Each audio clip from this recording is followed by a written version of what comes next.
Hello everyone, नमस्ते। आप invest कर सकते हैं in US stocks using Groww app, इन मनी, Vested, etc. In this video, we will discuss the taxation part.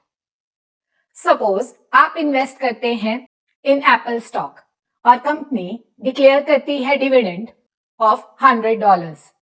US में डिविडेंड पर टैक्स लगता है एट द रेट 25%। तो आपको डिविडेंड मिलेगा आफ्टर टैक्स $75। जो आपको $100 डिविडेंड मिला उसको आपने कन्वर्ट करना होगा इन इंडियन रुपीज। तो किस डेट का कन्वर्जन रेट लेना है? कन्वर्जन रेट लेना है SBI TT rate on the last day of the previous month. Suppose आपको डिविडेंड मिलता है ऑन 10th सितंबर, तो आपने कन्वर्जन रेट लेना है 31 अगस्त का। सपोज 31 अगस्त को SBI TT रेट है $1 इज इक्वल्स टू 80 रुपीज। तो आपको डिविडेंड मिला $100 इंटू 80, दैट इज 8,000 रुपीज। तो ये 8,000 रुपीज ऐड होंगे आपकी टैक्सेबल इनकम में और टैक्स लगेगा as per applicable slab rate. Suppose आप 30% टैक्स ब्रैकेट में आते हैं तो टैक्स लगेगा 8,000 इंटू 30%, तो टैक्स बना 2,400 rupees. But India and US ने double tax avoidance agreement sign करा हुआ है, तो आप क्लेम कर सकते हैं टैक्स जो आपने यूएस गवर्नमेंट को पे करा। $25 into 80 rupees, that is 2,000 rupees. तो आपको अब इंडियन गवर्नमेंट को पे करना है 400 रुपीज। जो आपने $1,000 इन्वेस्ट करे थे एप्पल में, सपोज आप उसे सेल कर देते हैं फॉर $1,200। यूएस में कैपिटल गेन टैक्स नहीं लगता, बट इंडिया में लगता है। कितना टैक्स लगेगा ये डिपेंड करता है होल्डिंग पीरियड पर।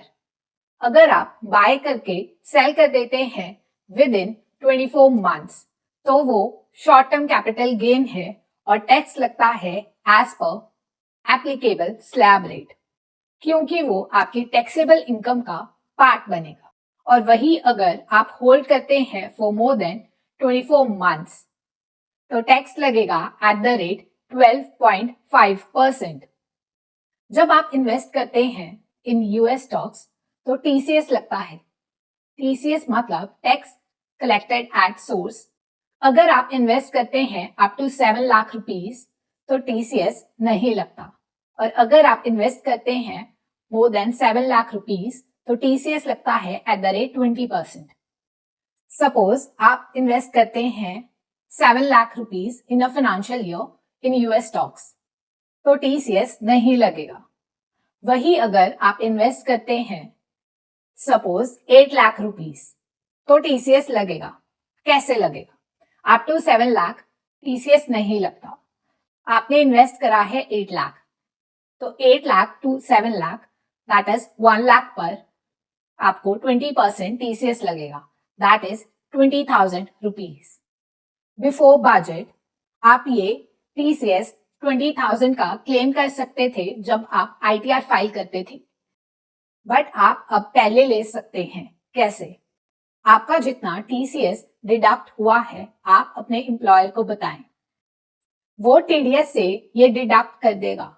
सपोज आपका टीडीएस बनता है 1 लाख रुपीज का और आपका टीसीएस डिडक्ट हुआ था 20,000 रुपीज, तो अब आपका टीडीएस डिडक्ट होगा 80,000 रुपीज का, जिसकी वजह से आपके पास अब इन हैंड सैलरी ज्यादा आएगी और आपकी नेट रेमिटेंस होगी 8 lakh minus 20,000, that is 7 lakh 80,000 rupees. Same taxation part है चाहे आप यूएस स्टॉक में इन्वेस्ट करते हैं, ईटीएफ में इन्वेस्ट करते हैं या इंटरनेशनल फंड्स में इन्वेस्ट करते हैं। किस रेट पर कन्वर्जन होगी हम ऑलरेडी डिस्कस कर चुके हैं। SBI TT rate on the last day of the previous month. मतलब अगर आप सेल करते हैं ऑन 5th नवंबर तो आपने कन्वर्जन रेट लेना है 31 अक्टूबर का। क्योंकि इंडिया एंड यूएस ने double taxation avoidance agreement sign करा हुआ है, इसलिए आपकी टैक्स लाइबिलिटी रिड्यूस हो जाएगी। आपको 2 बार टैक्स नहीं लगेगा, एक यूएस में और दूसरी बार इंडिया में। Thank you.